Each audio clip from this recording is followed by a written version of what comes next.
a base that was built by the United States, the Russians, and the British with the help of bankers, using technology that was given to this elite, this ruling family, by the Greys in 1954. They've been up here a long time, and this is actually considered a resort. This is not Club Med.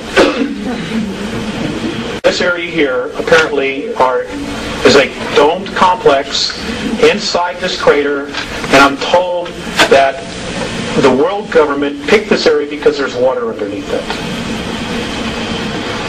These are domes. These are a series of domes that are lit up from the inside. I want you to focus on this area right here.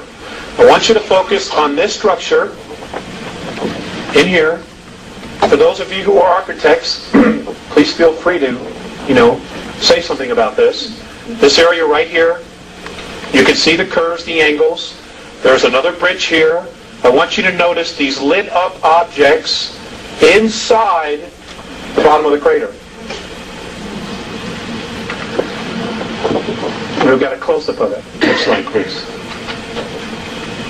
Here we go. Okay, here's another bridge. Apparently this is inhabited by extraterrestrials from Orion. These are, I'm told, are domes. Does everybody see this? Okay. I'm also told that this is a road that goes into here. There's an elevator that goes up to this area here. And when they land, they take an elevator or something down, and then they can walk, because there's atmosphere on the far side of the moon. Which is why the astronauts took pictures of clouds. It's unbelievable. The snow job that we've been given. It's nothing what we've been told it is. Nothing. Right. Okay. Look at this. Just sitting there parked. This was taken by the Lunar Orbiter in 1966. Next slide. This is 7 miles high, and it's a monument to one of the old ETs. Next slide. Here's a close-up of it. Looks like a lizard. Your suspicions are pretty accurate. Back up just one more time. Okay. Now let's look. Look at the rest of the terrain here. Okay. Look at the rest of the terrain and just look at how this sticks out.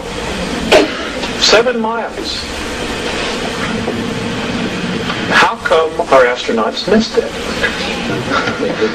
I hate to be redundant, but I'm just hoping somebody will have the answer.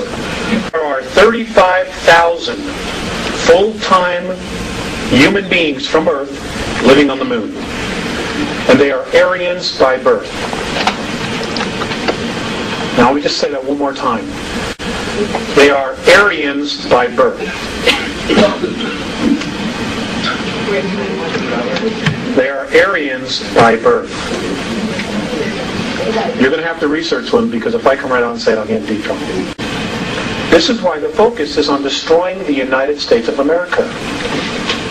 Okay, the UN, the World Order, all of that stuff, they're all taking orders from ETs, and they're scared to death.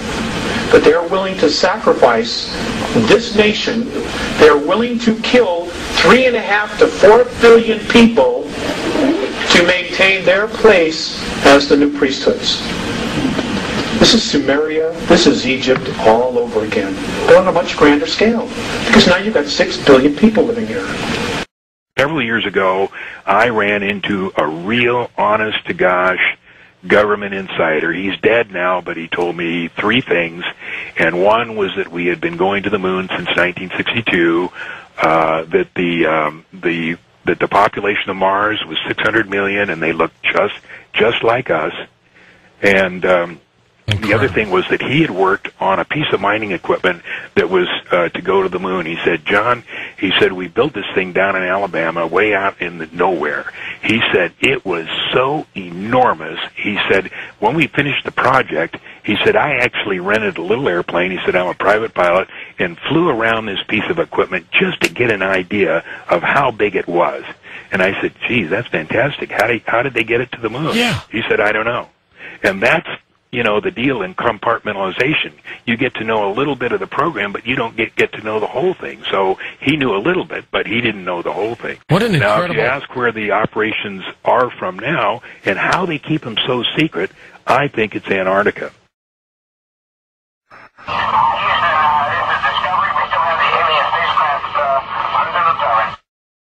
Look at that picture that Clementine took in 1994. Can you imagine that we got a better picture of Aristarchus from a 10-inch telescope than Clementine did with a $100 million satellite? That's great. I love it. It doesn't make any sense at all, does it? It doesn't. So all this has been going on, you think, right under our noses for 40 years, John? Absolutely. If anybody wants to check Google search words, I recommend two things. One is moon mining. You're going to be absolutely stunned at how much there is. I think there's 1,500,000 hits on moon mining, and space law and Clementine. Just Google those things and see how much there is. 1965, I was loaned to the Lunar Orbiter Project at NASA on Langley Field. They had problems with a piece of electronic equipment that was bottlenecking their production of photographs. I was taken into the laboratory where the equipment was malfunctioning. The Airman Second Class was in the darkroom at that time. I was also an Airman Second Class. About 30 minutes into the process, he said to me in a very distressed way, by the way, we've discovered a base on the backside of the moon. And then he proceeded to put photographs down in front of me, and clearly in these photographs were structures, spherical buildings, and towers.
Always airbrush these out before we sell them to the public. Mosaics and showed this base, which had geometric shapes. There were towers, there were spherical buildings, there were very tall towers, and things that looked somewhat like radar dishes, but they were large structures. If I compare it to what I'm seeing now, because I do have photographs that have artifacts in them that are similar to what I saw, they're massive. Some of the structures are, half a mile in size. So they're huge structures. Some of the buildings seem to have very reflective surfaces on them.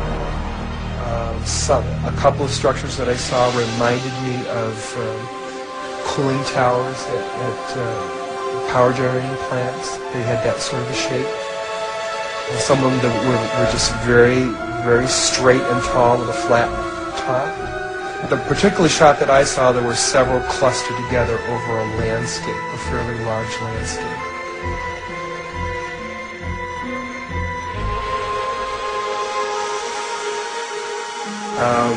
I worked there for 3 more days, and I remember going home and naively thinking, I can't wait to hear about this on the evening news. And here it is, more than 30 years later, and I hope we hear about it tonight. And I will testify under oath before Congress that what I'm saying is the truth.